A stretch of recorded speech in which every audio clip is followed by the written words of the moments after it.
what a week. I have been super busy, so I've been wanting to film a couple topic videos, but I haven't had the time, so I'm gonna do a coloring video instead.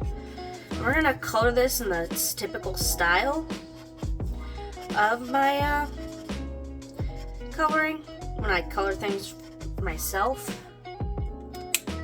which of course is rainbow because I love the blend of colors. But yeah, this coloring page was one of the first few from my first adult coloring book. I've never done patterns like this before, and I really like how it turned out. You can see the black near the edges. That is because I ran out of ideas of what to add to it. Where's the yellow? There's the yellow. And you know, sometimes an art piece can get you exhausted, especially when you work on these for 10 plus hours like I do. Woo. But yeah, this is a really nice coloring page. I've been so busy. You gotta love it. It's that time of year. I want to film. I'm gonna probably write out the outline for it tonight, but I want to do a video on Etsy shop milestones. I think that would be a fun video to do. The only drawback is that I haven't had a massive amount of time to, you know, work on videos, sit down, film. It is what it is, you know, we all get busy. But it is what it is. And I want to make that video because I've reached one of the Etsy milestones, which I will talk about in that video. But just plugging right along, and I want to try to keep a weekly upload schedule for this YouTube channel. The only drawback is I'm so busy. Let's add some other blues. That looks just about the same color blue. Impressive.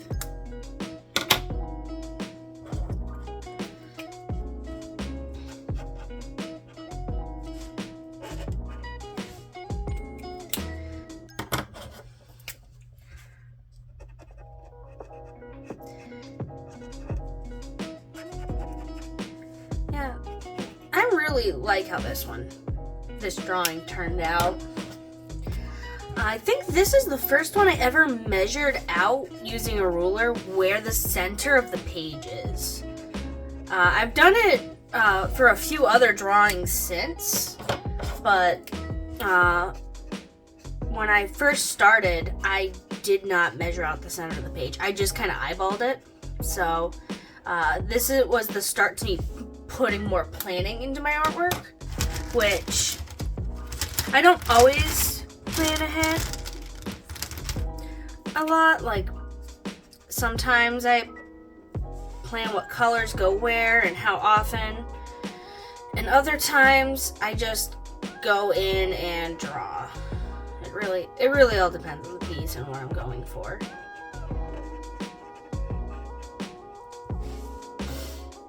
Alright, and then purple, which is right on top. I don't have to rummage through the bag. I guess the biggest thing I've been trying to work on, which you may or may not notice, is my commentary. I struggle talking to a camera, and lately I've been getting a lot more comfortable with it, which is great.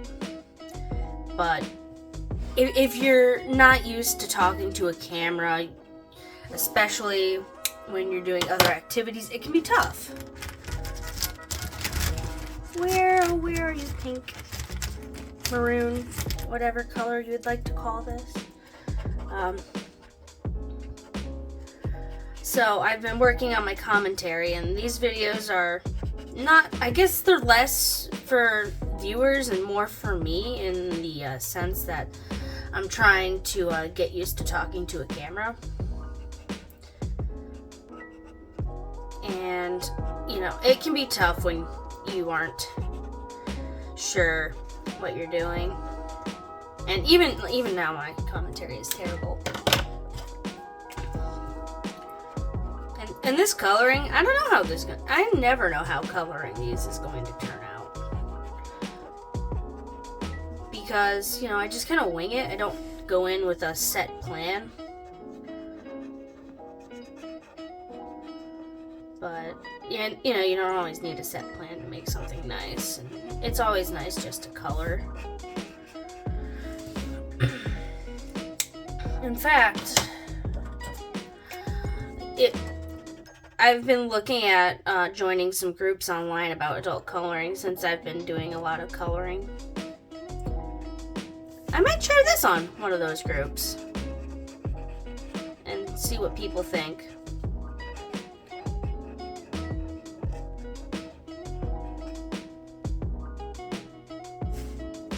And I don't know if it'd be weird showing off coloring pages of my own that I colored or not, but that might drum up some attention on my Etsy shop as well. Do I leave the white spots? I think I'm gonna leave them for now, and we will see how that looks. I want to do some nice red at 12 o'clock here. This is actually going a lot faster than I thought.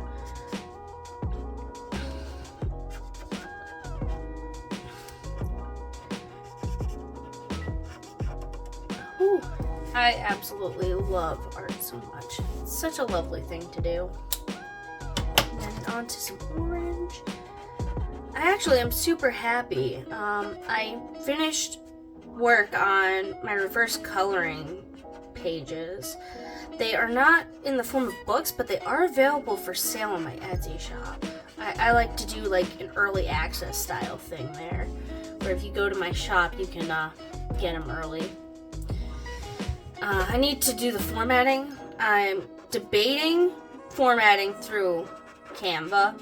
I've never formatted the interior of my book through Canva, but I'm really tempted to do so because Word, it really struggles with that many large image files.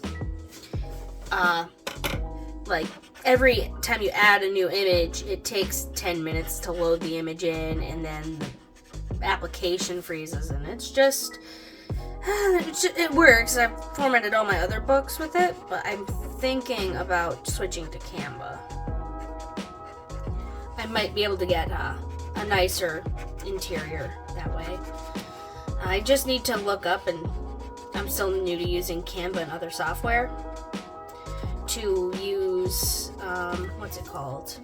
To see if you can set your margins on a document. I don't see why you wouldn't be able to, but I don't know how to do it if you can. Little horse. Gotta love the winter.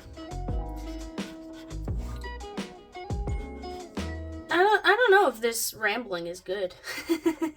But, you know, having a day. Today, I actually went to the pet store. I technically bought animals. Yeah, I technically bought animals in the form of insects. Gotta feed the guys. And the pet store I go to, they have animals and you can pet them, so it's like such a little serotonin boost. They had the cutest little bunnies, and my heart. And they let me pet them. Normally they don't. Normally they give me the stare of who are you and why do you smell funny. And I absolutely love rabbits. One of my favorite animals. But I was out of food for my geckos, so I had to go get some. And, I mean, I like going to the pet store. It's a bit of a drive from my house, but they take good care of their animals. They have rules about purchasing age. Well, most places have rules about purchasing age, but they often take rehomes, which is nice. But if you rehome an animal with them, you can't buy from them pet-wise.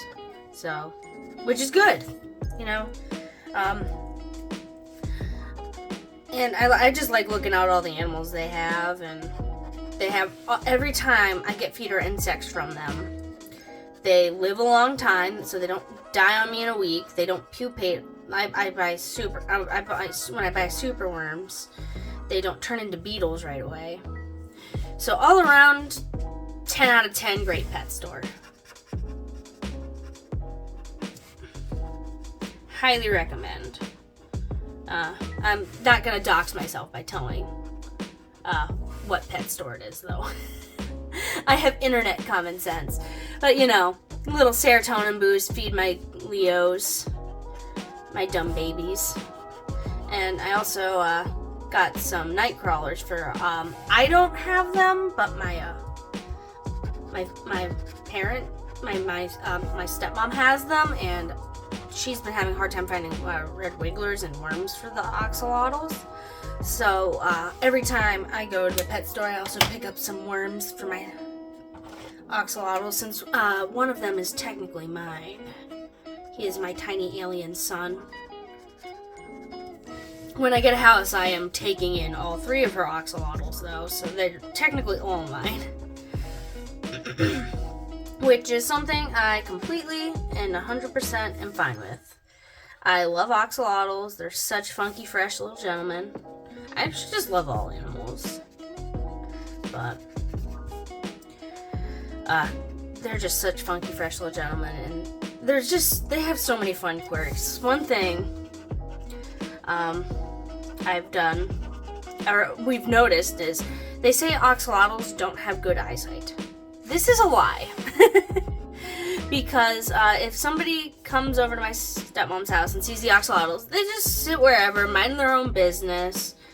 You know, they don't react. But if I come over, they all line up on one end of their tank and stare at me until they get fed. They know it's me. They know who I am. Which, how do they know who I am? Axolotls can't really hear, so it's not by the sound of my voice. So they have to be able to see me and know it's me.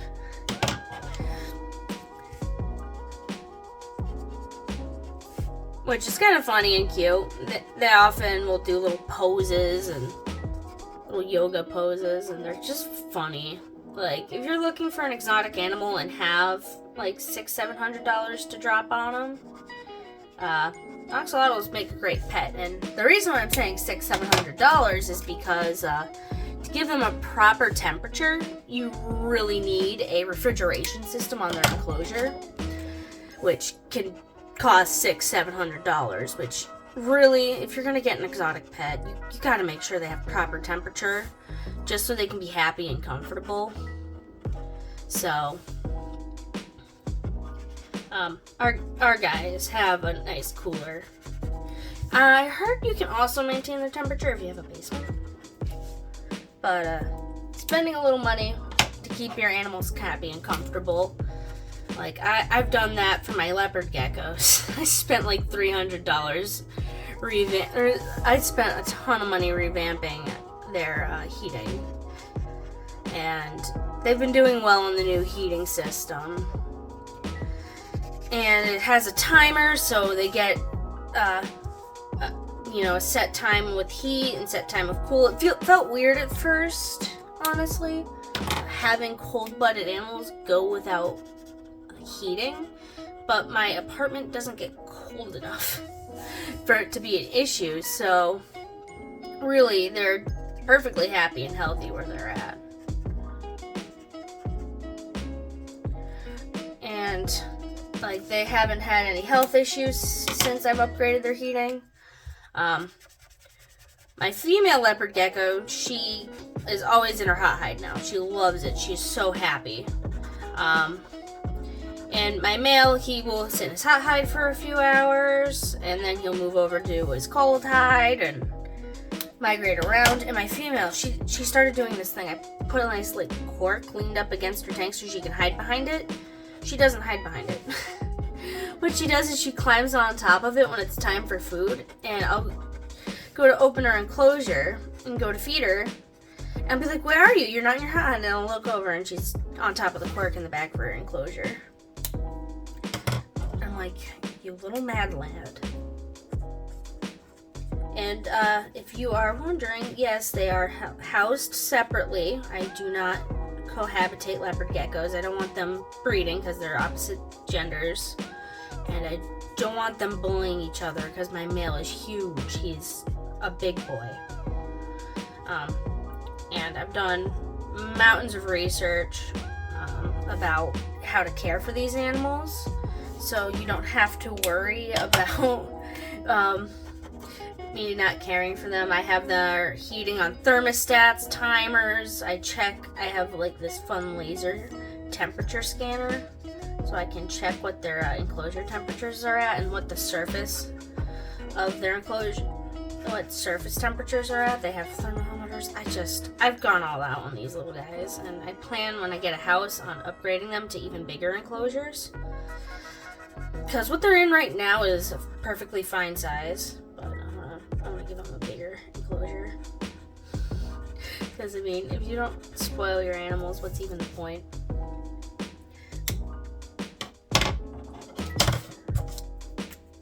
This one's turning out interesting. I don't know if I would color it like this if I like colored the original drawing itself.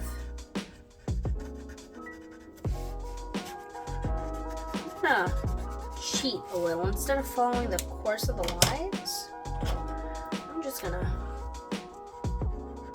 Oh, I accidentally grabbed blue. Alright, we'll make this work.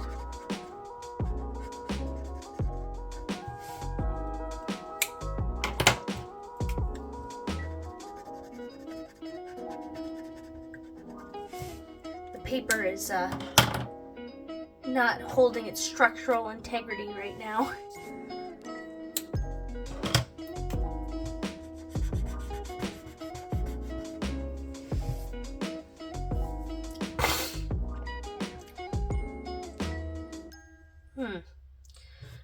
Yeah, I guess we'll just keep going with it and see where this takes us.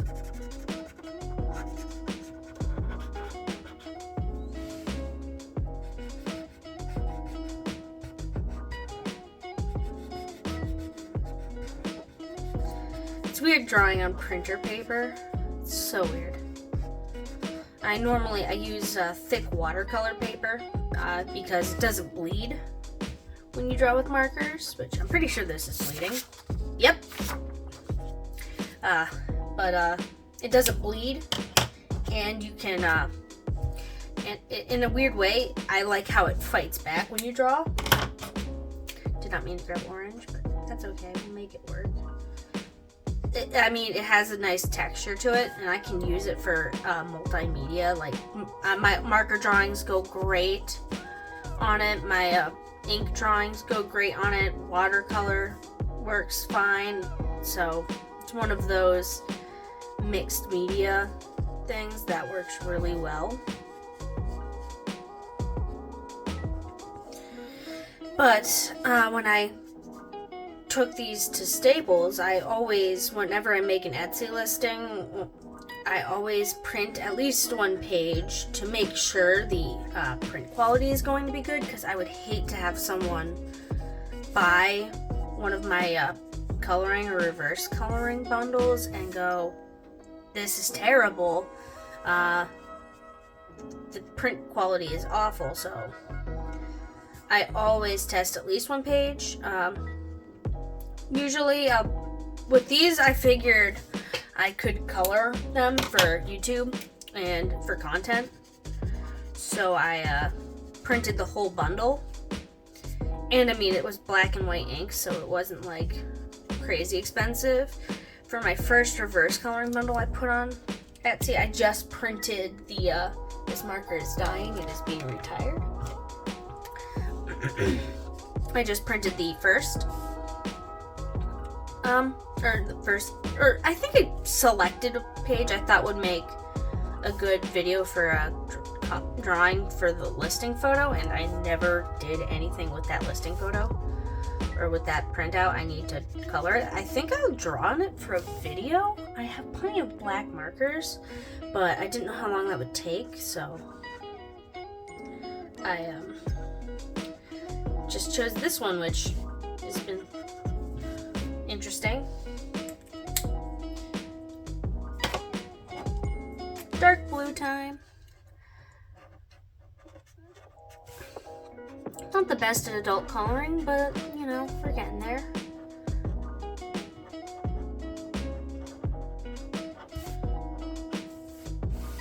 It is so nice just to take time to slow down and relax and color. And I know this is for content, like coloring for content, but I've colored a few of these just to see what they would look like colored, because it's always good to test your own stuff. And when I was in high school developing my art style for the first time, I had colored pencils, and I'm like, what happens if I color this? And the first one I colored, I love how it turned out. I was able to get such nice blends, and I still have it on display in my living room. So it's not like the best drawing, but it is it is so fun to compare, say, something like this and something that I did years ago and see the similarities and the differences and the motifs that I've kept throughout the artwork. Because some things have remained consistent throughout the entire art process. Maybe I'll do a video showing, reviewing my old art style and going over how I developed it. Since this wasn't an easy, quick thing to develop, it took years of that is orange, I wanted pink. Drawing, and my first adult coloring book project really was the catalyst for developing my art style. And then I did an art challenge, which there is a video on the channel covering. It is terrible. I was so shaky and nervous talking to the camera for the first time in forever, and I was just so uncomfortable. But I did basically 100, which was a tall ask, flashcard drawings, and I have the little flashcards right here. They're not terribly big, and it was an exhausting art challenge. I worked on it on and off for over a year, and I posted each of those to my Instagram. I'm like, oh yeah, this will help me grow my Instagram. I'll keep it up every day, and I did not do that. I put them in my everything notebook, which is what it sounds. I have like to-do lists in there, schedules, calendars. It is everything in my life in there, except work-related stuff, because, you know, tech data. But I put YouTube video ideas, I have some drawings in there, so I have a little bit of everything. And I actually go through the drawings, and it was a fun challenge in the fact that it really forced me to develop my style in a way I didn't think. Because I could have done 100 generic, just here's my art style, but I really wanted to push myself and see where I could take my art.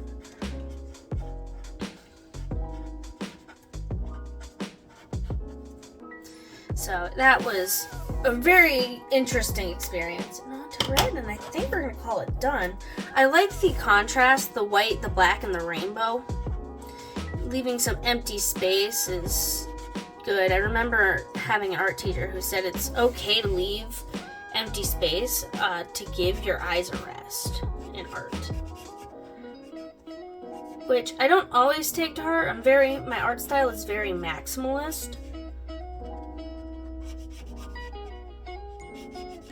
But, you know, there's nothing wrong with a maximalist art style. Oops. Happy little mistakes.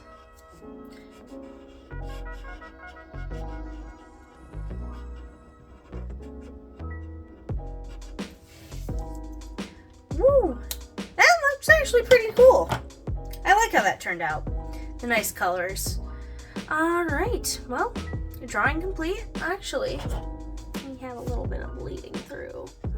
I want to fix some of the areas where the ink bled through. Is there any other location? Add some final touches.